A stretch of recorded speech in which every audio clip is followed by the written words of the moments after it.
రెస్పాన్సిబిలిటీలు గుర్తుండేది. మా నాన్న ఏంది, ఇదేంటి అనేది ప్రతి ఒక్కళ్ళం అట్లాంటి బ్యాక్గ్రౌండ్ నుంచి వచ్చినాం. అలాంటి స్టేజీలో నుంచి ఇవాళ రోజున విచ్చలవిడితనం అయిపోయింది.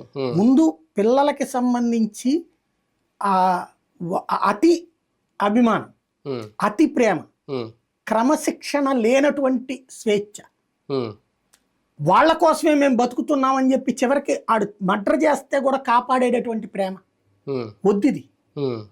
అది చాలా ప్రమాదకరం. ఇందులో ఉన్న అతి పెద్ద డ్రాబ్యాక్ మర్చిపోతున్నారు. ఇవాళ ఆ ఆడపిల్లని 6 ఏళ్ల పిల్లని 9 ఏళ్ల పిల్లని అలా చూసినోడు రేపు తల్లినట్ట చూడ్డం ఏంటి నమ్మకం?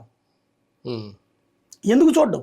వాడు 90 ఏళ్ళు 80 ఏళ్ల వృద్ధురాల్ని ఆ కోణంలో చూసిన దరిద్రుడు రేపు పొద్దున్న తన బిడ్డనట్టు ఎందుకు చూడ్డం? అందుకని ఇది చాలా ప్రమాదకరమైనది.